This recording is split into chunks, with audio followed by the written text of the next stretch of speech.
Mr. Speaker, let me finish. Sometimes I feel that we are abusing our Mr. rights. Speaker, I'm not. I am delving into the matter. Mr. Speaker, what we want as we the minority want the Minister of Finance to be programmed to come next week, Mr. Speaker, to brief this House on how the 350 million has been disbursed. Mr. Speaker, because it's a national emergency, we were expecting the majority leader to program the minister. Because, Mr. Speaker, he came under Article 177. Honorable Minority Leader, don't you think this will be appropriate question for the Finance Minister to come and answer? Mr. Speaker, there are several mechanisms. A question, a ministerial briefing. I am holding the view on behalf of my colleagues that the circumstances we find ourselves, our expectation is that the majority leader will program the Minister of Finance to brief the House. Mr. Speaker, we say so because last week, when NADMOD was sharing some items, it came to light that at Nima and Mamobi, they were sharing baked beans. When we raised it, they now told us that the baked beans was not part of the procured items. It was a donation. Mr. Speaker, we don't know who and who have donated. This is an important matter that we believe the Finance Minister should brief this out. So, Mr. Speaker, you should take note. Mr. Speaker, the next issue. Minority Leader, let me recognize the Chief Whip. He's been on his feet for Mr. some Speaker, time. you want to recognize the... Yes. Very well, that's fine. You can go to... Mr. Speaker, I arise on grounds that the minority leader is grossly misleading the House. Grossly misleading the House. Mr. Speaker, I rise in pursuance of Order 122. Mr. Speaker, one, the allegation that government has not been responsive. You made that allegation. That was your opening comment, that the government has not been responsive and that government should be responsive. It's totally unfounded. The government has been so responsive and moved with alacrity. You actually criticized government last week, Mr. Speaker. Government has secured 350 million. Government has secured 350 million from the contingency fund, subject to the approval of the Finance Committee, which was granted, and has since been disbursed or in the process of being disbursed. And so the claim that government has not been responsive in this matter is totally unfounded and mischievous. Number two, Mr. Speaker, just last week, as many as 3 statements were admitted by you, Mr. Speaker, and read on this floor. Those statements attracted a lot of interest from members. The statements were essentially about the consequence of the flood that we suffered, including the victims that we lost. And messages of condolences were extended to the bereaved families. So for the minority leader to get up and say that no formal statement had been made in respect of the lives that we lost is totally unfounded. A message of condolences need not come from a minister only. So this sort of politics must stop. Mr. Speaker, number three, the minority leader is on his feet and talking about procurement in terms of emergency. Is this the first time we had an emergency? During COVID and during the drought that we experienced in the north when you were in government, you got funding also from the contingency fund. Did you come to brief this house about procurement? Did you? So please, we have been here for some time, so don't get up and say things and you think that the record will bear you tomorrow. Speaker, I urge that the portions of his comments regarding this matter be expunged. Yes, Minority Leader. Mr. Speaker, the point that was raised by the Majority Chief Whip, which makes direct reference to my leadership then as a Majority Leader. Mr. Speaker, may I remind him that on the matter of the dry spell, the respected Minister of Agric, Brian Achampon, as he then was, briefed this House. I was a leader of government business. Mr. Speaker, the minority requested for a breakdown of all procurement, and he did. It is part of the records of the House. Mr. Speaker, two,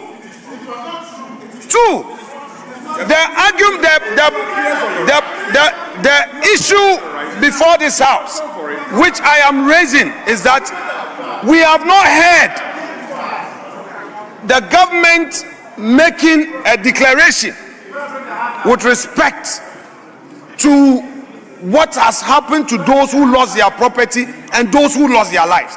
And I am calling on Leader of Government Business to brief this House on steps being taken. I'm not making an allegation. I'm using language, attention to be paid to language, that he should brief this House on what steps government is taking. Mr. Speaker, in other disasters, we heard of national mourning, 3 days of national mourning. Nothing has been said, and that is what I want the minister to brief this House on. Mr. Speaker, on the issue of the contingency fund, the Chief Whip himself is saying that we gave approval for withdrawal to be made from the contingency fund under Article 177. Mr. Speaker, in this House, we have been told that indeed, because the account was garnished, government withdrew the money from other sources. Again, may I call on the Majority Leader to program the Minister of Finance to come and brief this House which government accounts they withdrew them funds from.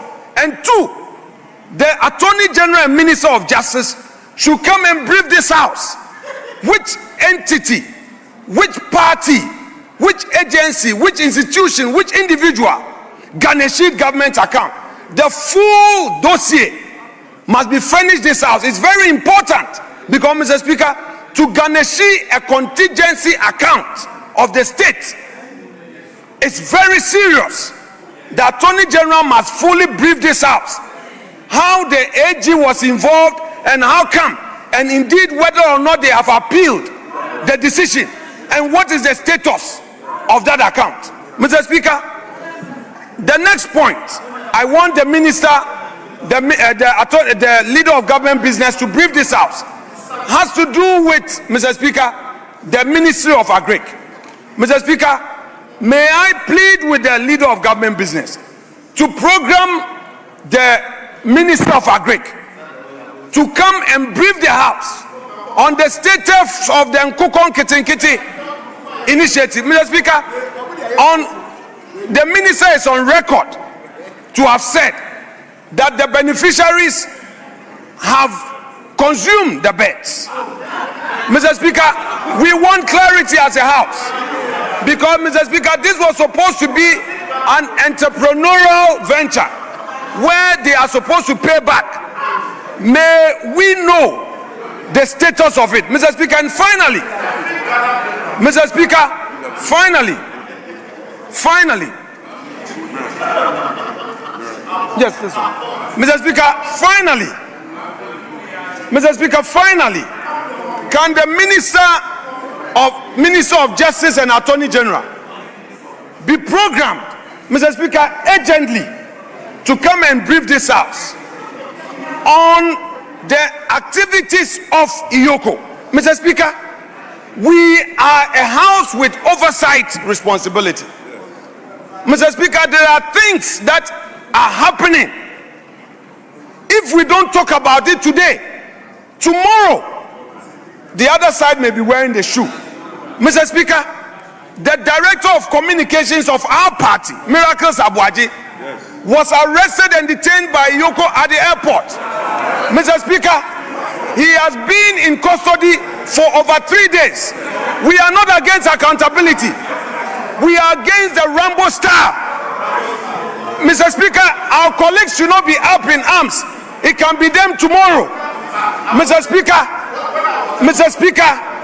what is happening to Miracle Abuaji is not good for our democracy. The Attorney General should come to this house and brief us of the situation. There, Iyoko will arrest people if the person was in the country, has traveled, he's coming, then in a Rambo style, he's arrested. Mr. Speaker, at the airport, detained for over 3 days. Mr. Speaker, and now they are demanding properties worth 55 million cedis before he's granted bail. Let's be careful, my dear political colleagues. Let's be careful, Ghanaian political leaders. It can be somebody today. There is an election ahead. You can never tell. Don't let us encourage some of these excesses.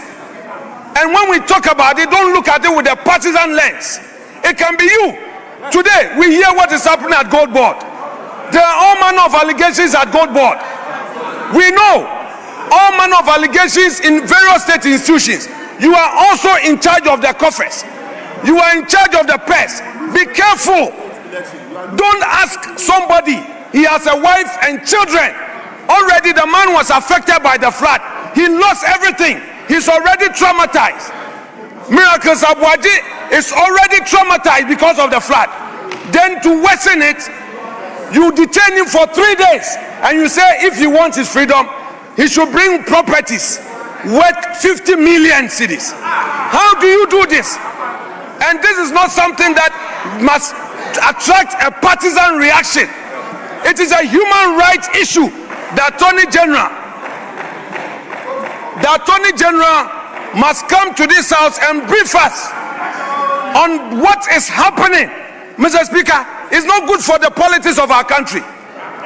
Some of my colleagues here, Mr. Speaker, sometimes when they speak on critical issues, they get invitation to Iyoko, to BNI, and all of that. We've kept quiet about it.